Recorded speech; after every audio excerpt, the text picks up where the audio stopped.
Welcome to This Week in Real Estate with Jonathan Harmon and Bryan Nale, your local experts on all things real estate in Middle Tennessee. Listen in as they discuss the current state of the market, the latest trends, and have a little fun while doing it. We do want to say the opinions voiced on this podcast are for general information only and not intended to provide specific advice or recommendations for any individuals.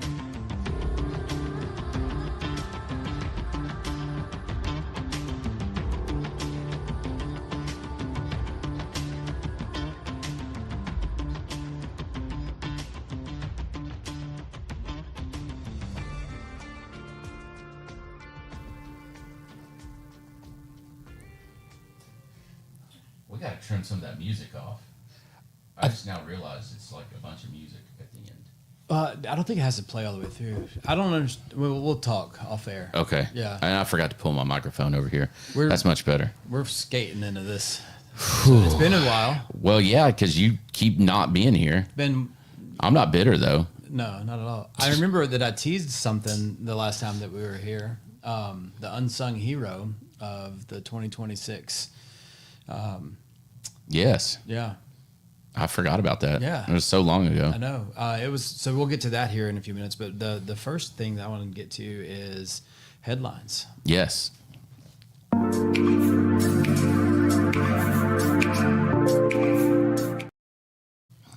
So THDA is back at it, and you're like, well, how can they just release all their stuff at once? I'm like, I think they want to win as many headlines as they can, right? If they just come out with all of their big changes at one time, then everything could get lost in the bigger story. So like the other things that change might get overlooked. But they could. I don't know, man. But they could do it like a ShamWow commercial. Yeah. You know, But wait, there's more. But wait, yeah. Yeah. But no, I get that. It's sort of like, do you want to buy a gross of bottle rockets or do you want to buy one Roman candle? That's kind of what they're doing. I'd say they are saying, but wait, there's more. They're just coming out every month. They're like, hey, they're going to make this. It's change. not even every month. It's like every other week. That's a good point. So does anybody want to know what this latest change is? I mean, I do. All right, so let's talk about THDA. THDA, Tennessee Housing Development Agency, is Tennessee's primary down payment assistance program for first-time home buyers, right? And so there's some pockets where you don't have to be a first-time home buyer, and if you're a veteran, you don't have to be a first-time home buyer to use THDA. And teachers too now, right? Teachers do still have to be first-time home buyers. Yeah, Okay. so that's a great point. So one of the big headlines that they came out with in the last couple of weeks was, let's go back and recap them. There's the $500,000 purchase price limit statewide. Doesn't matter what county you're in. If the house is $500,000 or under, you can use THDA. The other one was that teachers were added to the Homes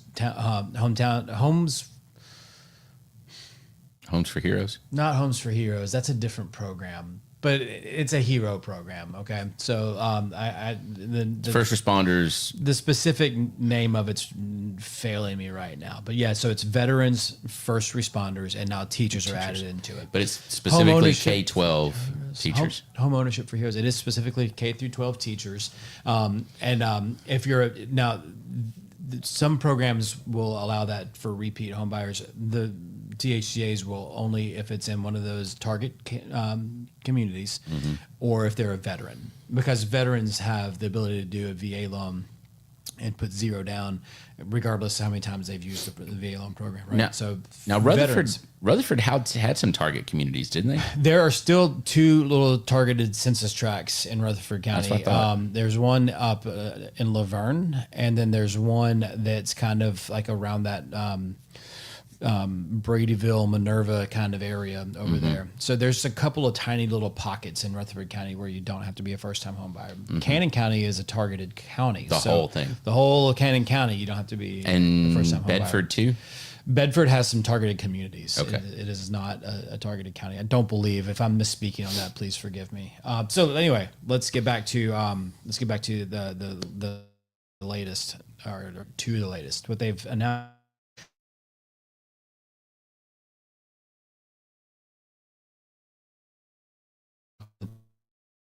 July, and Basically. but effective July 1st, Previously you had two different forms of THDA down payment assistance. You could do a grant for $6,000 that would be forgiven if you kept that loan for 30 years. So for no refinancing, you never move out of that house. That's your home for 30 years. That $6,000 would be forgiven. That's not really probably realistic for most people, right? But functionally, so let's talk about that real quick. So functionally, they front you $6,000.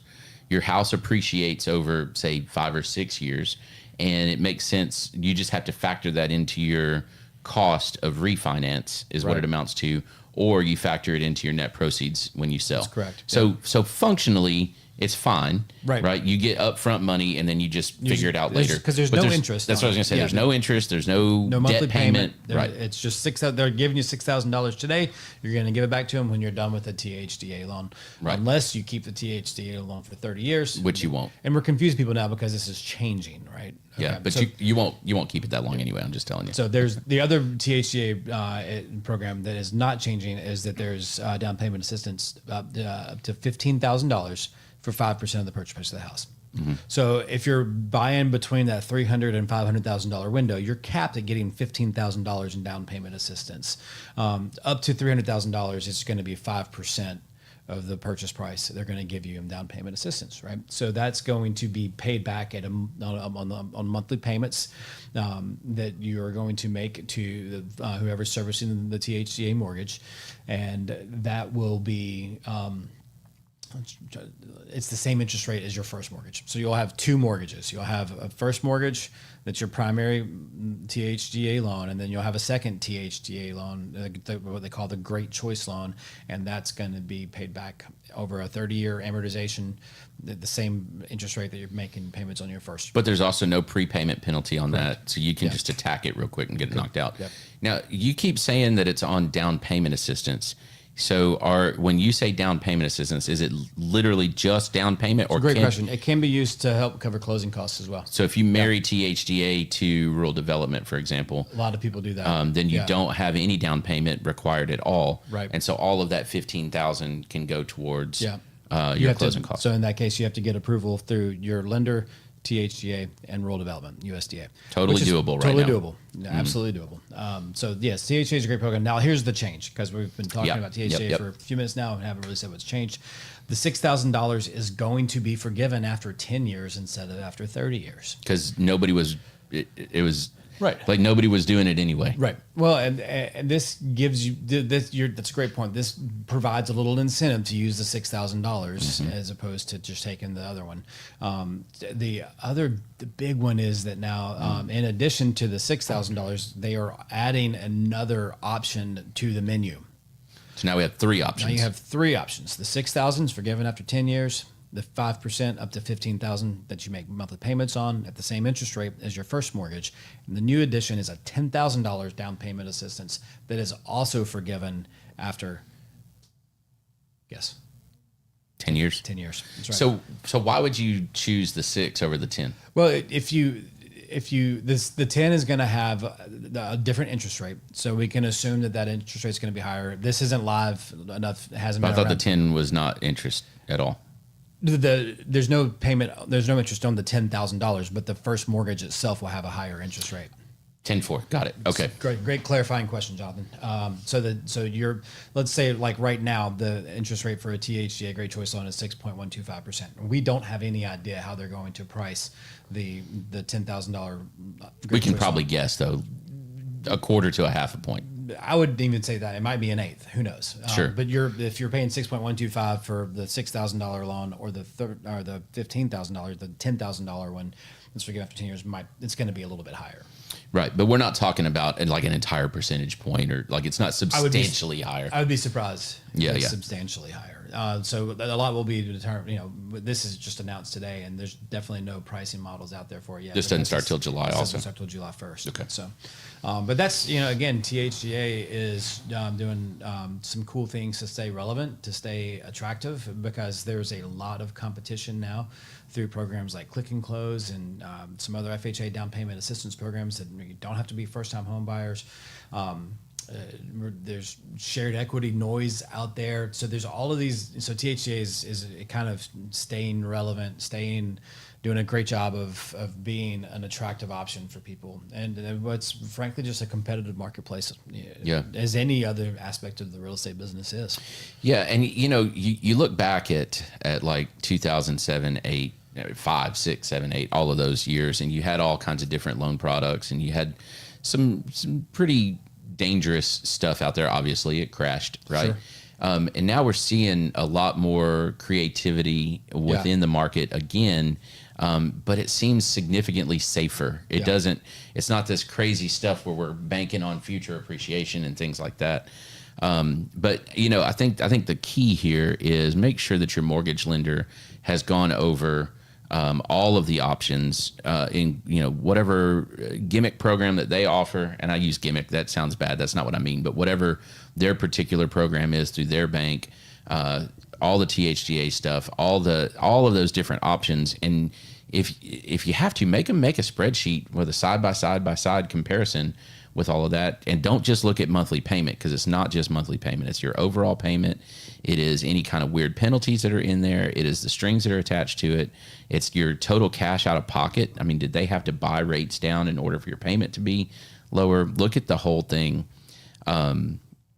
And ask, here, Brian's not going to like this. I didn't prep him for what I'm about to say, but ask some other questions. What is that lender's incentive for pushing you towards a certain loan, right? And I know, and I, me, I'm going to say stuff like this, okay? And you can just shake your head or roll your eyes or whatever, but you guys get paid differently for different types of loans, right? Like there's... No.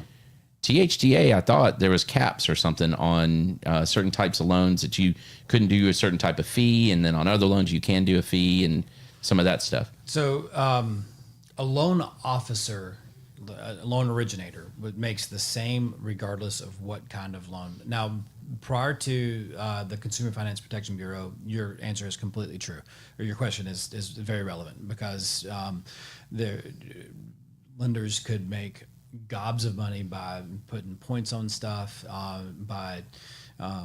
they would get paid more for their company that they worked for might incentivize them more for FHA than conventional.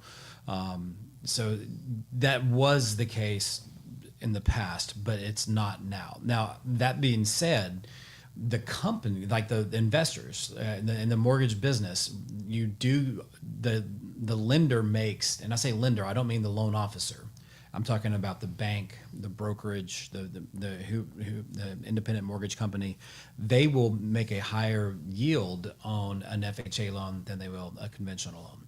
The THDA loans historically pay a lower premium to the lender, because they disallow certain fees and things like that. Well, also. and just the premium that the money that they pay the bank for originating that loan is a lower yield. So my point is still the same, right? But okay, go ahead, make your point, because and I'll answer. You work for Premise, right? And you get paid what you get paid, right? Bryan Nale gets paid what he gets paid from Premise, regardless of the type of loan. Okay, correct. But there are a lot of folks that don't work for Premise, that own the company that they're originating loans from, right? Maybe it's a boutique, maybe it's a small firm. So not only are they looking at what they make as a loan officer on one side of the sheet, they're also looking at what their business that they own makes. Yeah. And I don't blame them, right? This is not an indictment. This is not it's bad, but ask the question. Yeah. As a consumer, ask them, hey, it really seems like this loan is a better option for me. Why is it that you really think that this one is? And maybe there's an answer that they just haven't said yet, right? Because man, we get stuck in the jargon sometimes, and we know what the right answer is, and we jump from this point to the right answer, and we leave out a couple of contextual things that will help that person arrive to the same conclusion, right? And it's almost like, no, just trust me, this is the right answer. Well, don't.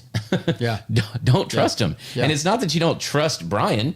It's that you need to understand why. I always feel like someone should be able to explain, and I say this all the time. If you've been in any kind of networking group with me where you've heard me have to give like a 60-second elevator speech, then you will have heard me say this. I want my clients to be able to sit down at a family reunion and be, I got a THDA loan because, and they got a nosy uncle that wants to know, well, why did you Yes. get rural development instead of FHA? Seems like FHA is the way to go. I've had FHA loans my whole life, and Hey, why did you get a conventional loan, man? FHA is the great loan for first time homebuyers. Well, actually, no, uncle.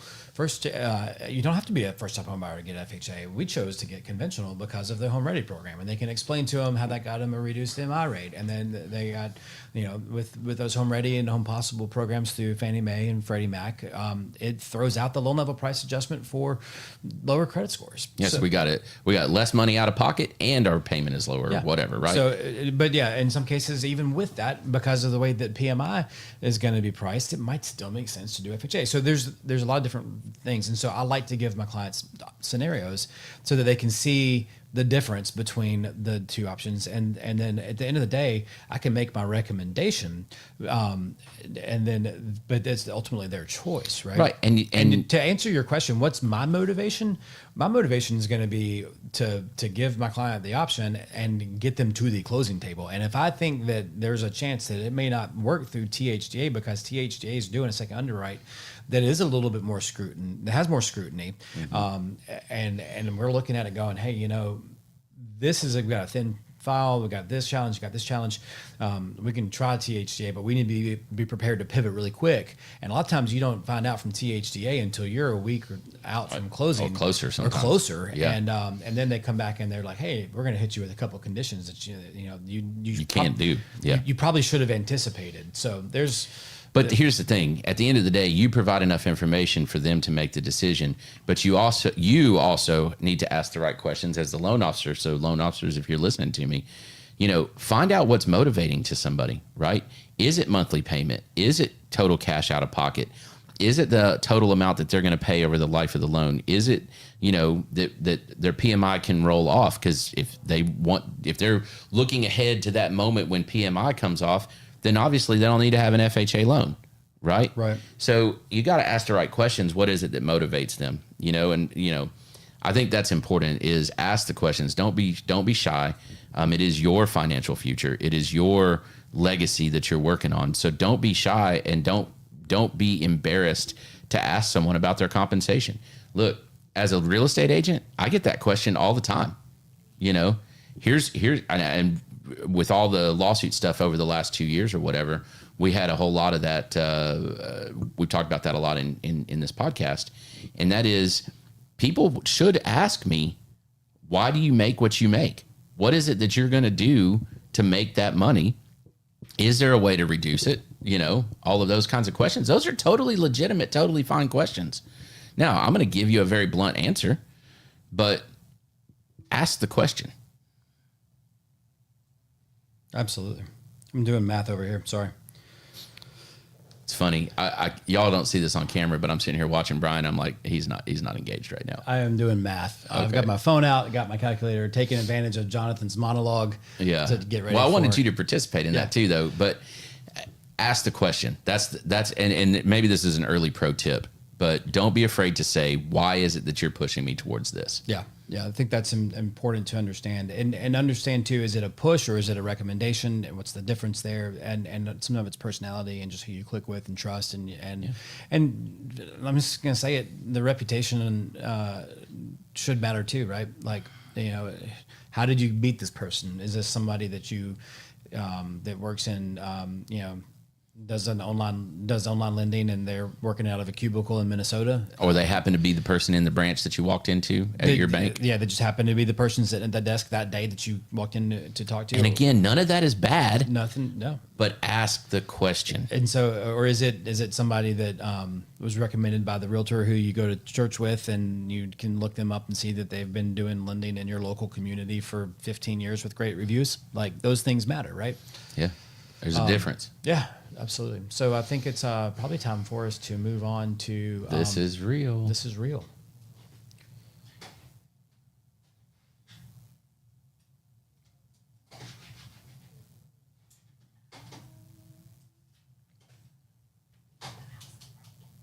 Uh-oh, the mouse is broken.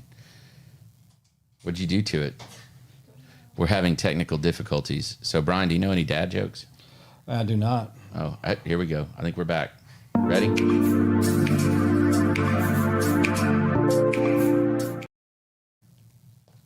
I can't see the picture at all from where I am. It's not a lot to look at. I'm not going to lie.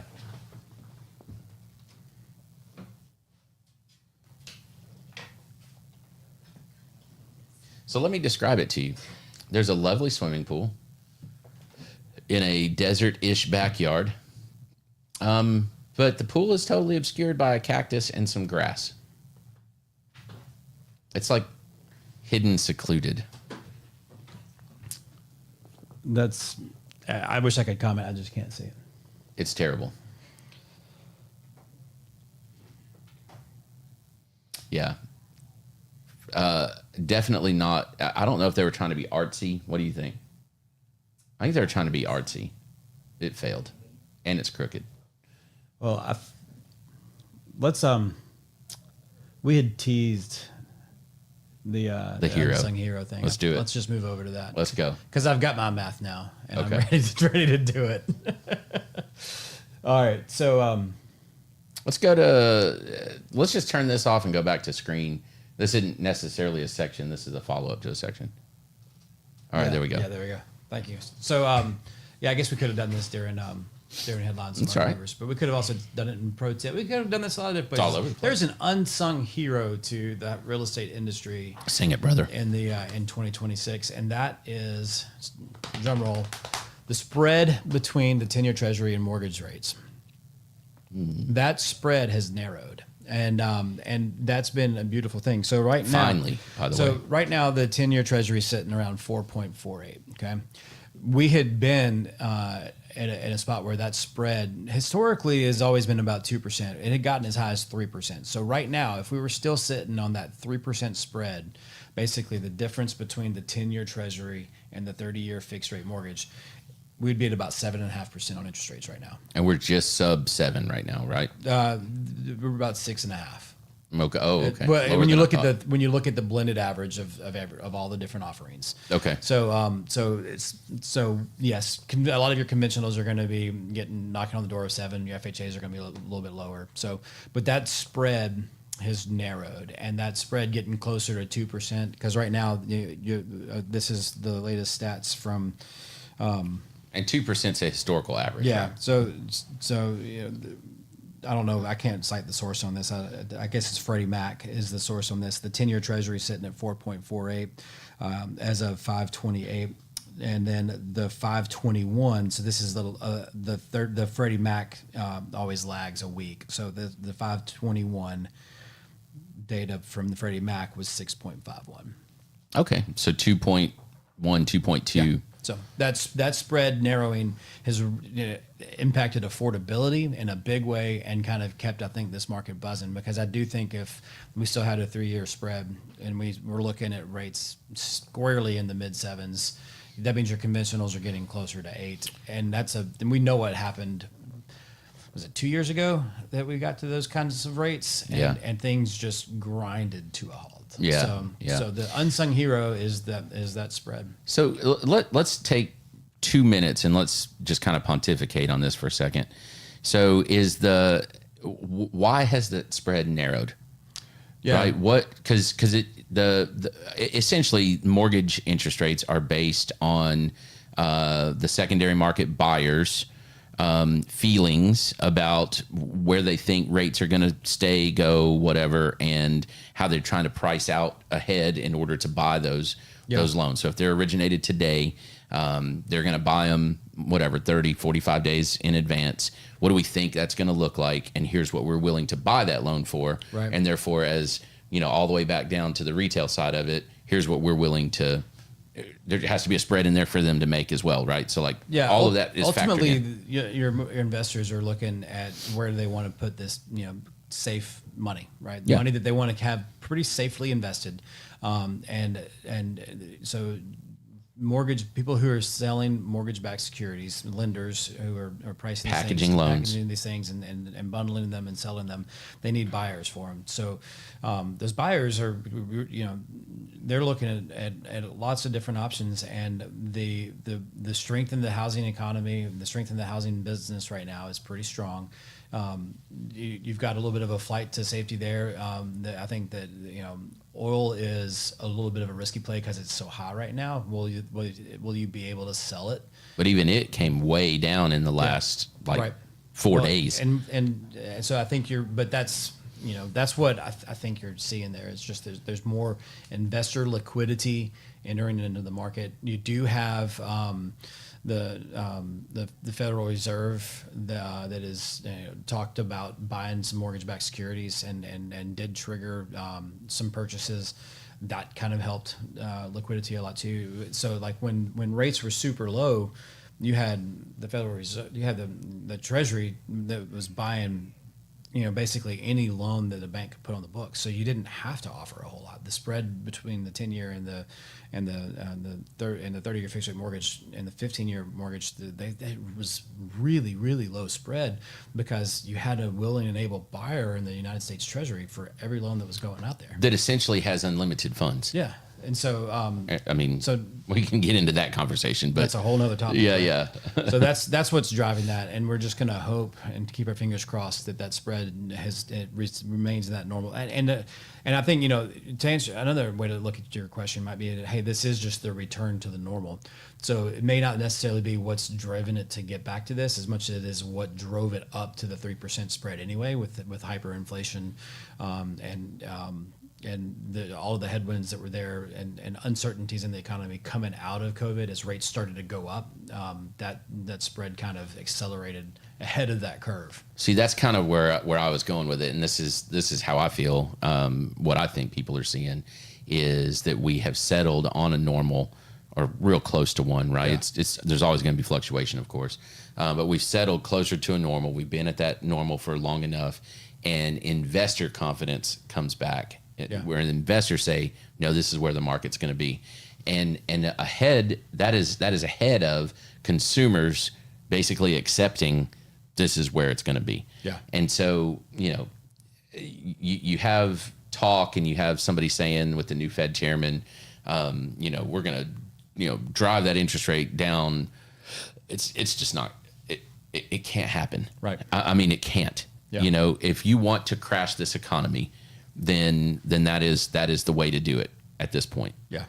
So hopefully that is just talk and grabbing headlines, as a certain person loves to do. But other than that, I mean, to me, this is, like you said, this is settling out. This is everybody going, here we are. Yeah. Now let's get back to business as usual. Spot on. There you go. There you have it. All right. What do we got next? Pro tip. Pro tip.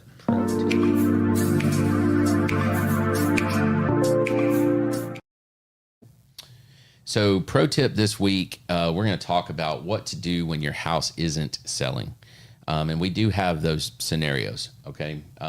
We've talked about this before. It's like every market that we've had ever in the last 20 years, all at one time. All at once. Yeah. All at one time. Yeah. I had one that had multiple offers from a coming soon sign a week ago. And I have another house that it's just not moving, So what do we do? Well, number one, you have to be very honest about your price. I mean, you just do. If you are market testing your price, okay, and here are the words that I'm saying. If somebody sat down and said, look, man, there's not very many comps for your house, because sometimes there's not, or maybe there are comps for your house, but they're 6 months old or whatever, right? Then the price that you start with a lot of times is just an educated guess. I mean, it just is. It's part of your marketing. Price is a component of marketing.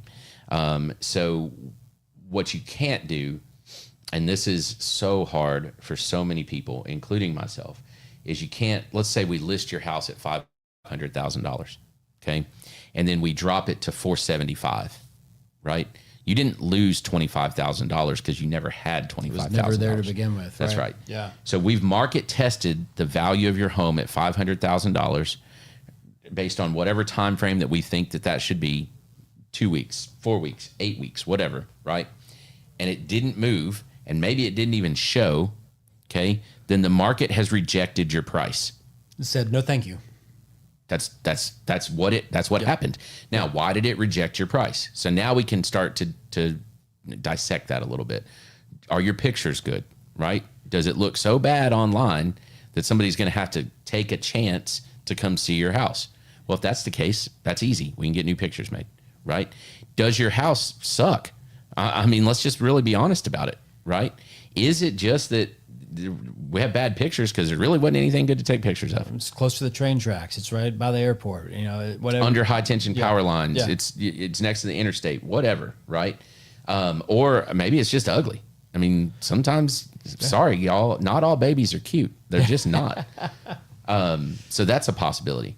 And then, you know, the third option or the third thing is, did you do a good job as an agent getting that house marketed? Did you get it out there enough? Okay. And what are some things that you could do, some grassrootsy things, right? Open houses still work, y'all. Yeah. So you can do some of that. You can do social media posts. I personally think that by and large, social media posts don't really help you all that much. I mean, maybe they do, especially if you have something really special. But for your cookie cutter type home, it is what it is. Yeah. You know? But then it really comes down to, you got to be honest about that price. You just do. Yeah. And it's hard for somebody. And again, I want to reiterate this. You're not losing anything because you didn't have it anyway. Yeah. So as the psychology of someone who listed a home and didn't get any showings, sat for 9 months, didn't ever sell, never got an offer. I'm talking about our cabin in East Tennessee. Our psychology is, hey, we've got a number here that we want, that we're willing to take, and if we're not going to go below, because we don't need to sell it, right? And we would just, if we could make this and walk away from it, we will. Mm-hmm. So that's what we did, and we tested that price. The market resoundingly told us no, but in our minds, where I'm going with this is that we did feel like we lost it, because if we had done it the year before, we would have gotten that. But you can't think like that. I know, because it's irrelevant. That's the psychology, though. I get it. I get it. We feel like if we had done it a year before, we could have gotten that. So we did lose it. But the question is now, well, is it ever going to come back? And it's probably not. It will. Eventually. Look, there's never been a 5-year span in any market since they've measured it in the United States. There's never been a 5-year span that lost money. So you're telling me that if I hold on for 3 more years, because this was a year ago. So if I hold on for 3 more years, we'll get that value back. Well, you'll get some value back. I don't know if it's whatever you're calling that value. Okay. Right? But there's never been a 5-year span that lost money. Okay. That's going over the Great Depression. That's going over the Great Recession. Pick any day and go 5 years out. There's never been a span that lost money. Now, I know where you're about to say. Let me say it. You tell me if I'm right. That's national averages. We're talking about a hyper local market in a tourism driven area that is way overbuilt and saturated, and that ain't coming back. So Nashville right now is still, and I know you're talking Gatlinburg, okay, but Nashville right now is still what you would call an it city. Yeah. Right. And it became kind of an it city. 15 years ago, sure. 17, somewhere around there, right about the time that the market crashed. It was on its way, and then it just took off. Okay. At some point in time, somewhere, Nashville will no longer be an it city. Like it's just going to happen, right? Maybe it's 150 years from now. I have no idea, right? None of us do. Right. But it will happen. Okay. And so when that happens in that market, we might not see that same 5-year situation that I was just talking about. Right. Right. But so, I mean, you look at somewhere like a Flint, Michigan, right? Yeah. Like it's just, sorry, it's just not going to happen. You got dying towns. Yes. It doesn't necessarily have to not be its city anymore. It literally needs to be a depressed economy with a lot of job loss and a lot of people leaving the area. Or even, like I said, just falling out of favor. You might have a 10-year slide that's real slow, right? And so therefore you do have 5-year spans that don't make money. Does that make sense? That does. Because the slide is, is so long. It's a soft landing thing, right? Just a long, slow slide. Chutes and ladders. Yeah. Chutes and ladders. But again, be honest about the price. We should make a chutes and ladders for adults, and it's like and it's the housing market. Sounds amazing. We sell it to, you know how you make $1 million in real estate? Find something to sell to realtors. Yeah, right. Yeah, that's it. All right, here we go. Let's do Shiny Pennies.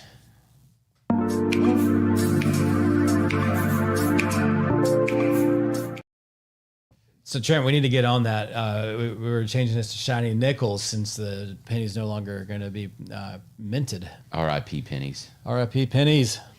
Yep.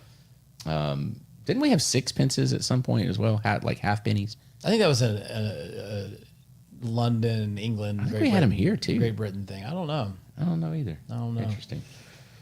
Anyway, all right, shiny penny. This one is not necessarily real estate related, but you know our community is pretty cool here. We do have a great community. We do. And coming up early mid-June is International Folk Fest.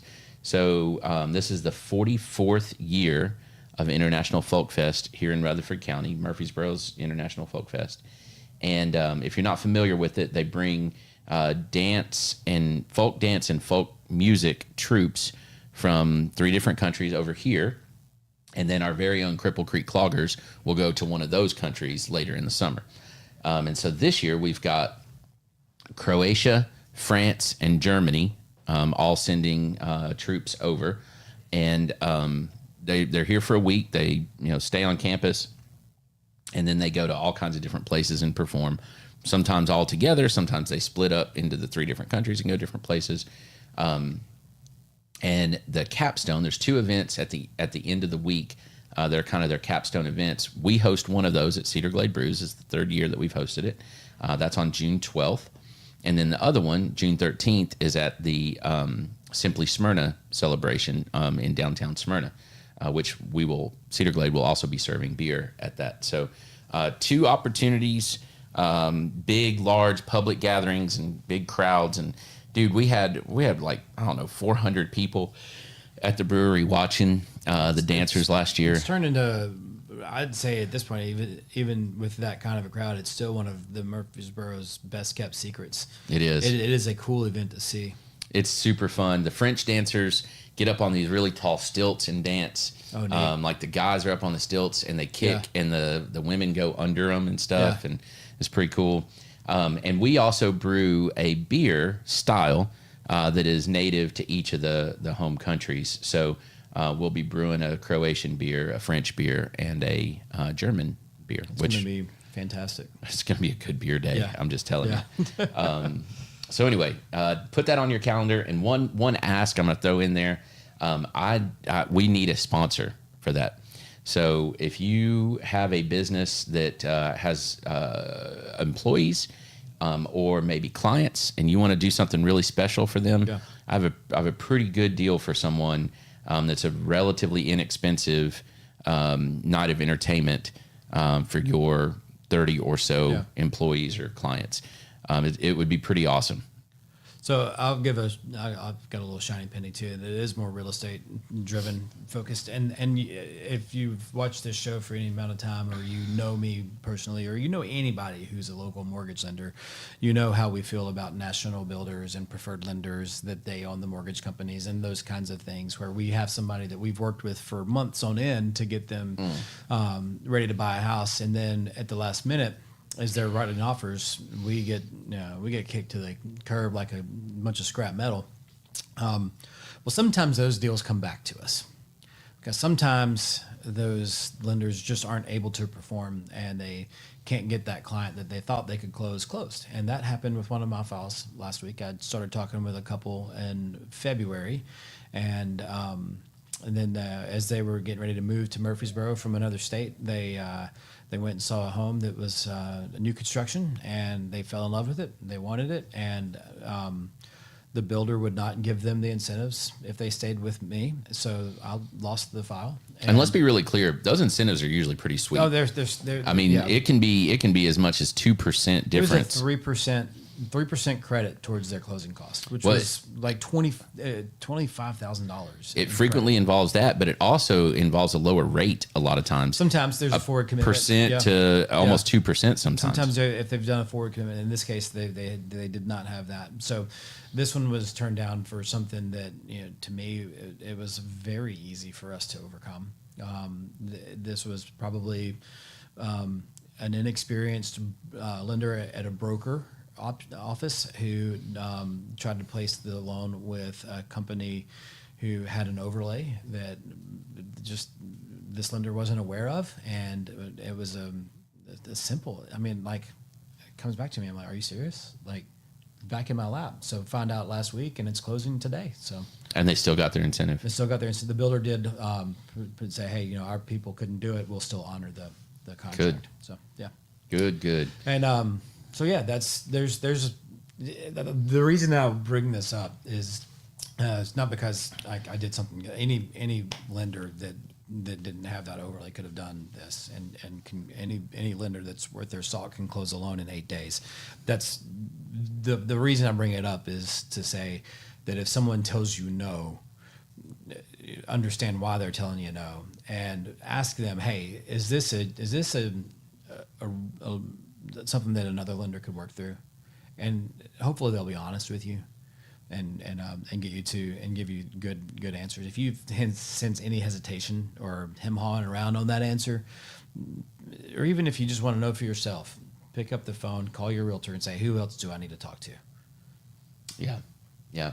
And then the good news is that agent, it sounds like, also pushed and said, you're still going to give them the credit. Yeah. So that's good. So look, buyers have the power right now in a lot of cases, not all of it. Yeah. It's pretty even. Yeah. But don't just take the answer that you don't like. Yeah. Well, this builder definitely wanted to go ahead and close that deal because they didn't want another month of carrying costs. It's the end of the month. It's a mail away closing, so they were like, man, can you close on Thursday? I was like, because I was shooting for getting it done by Friday just to pad an extra day in there. And well, it's a mail away. We really want to fund before the end of the month, so we're going to do it today. Nice. Very nice. All right. Is that a show? I think that's a show. Excellent. I think we're done. Thanks for watching. And if you didn't watch, thanks for nothing.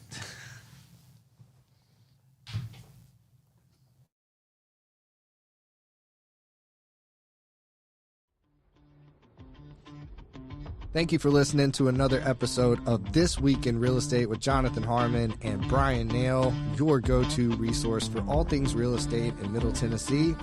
Be sure to like, share, follow, subscribe, and leave us a 5-star review. We will see y'all on the next one. Now for the nitty-gritty. Premise Mortgage Company is a subsidiary of Premise Bank, a member FDIC. Premise Mortgage NMLS number 1894879, BK number 1042893, ML number 1894879. As always, all loans are subject to credit approval and product guidelines. Equal housing lender.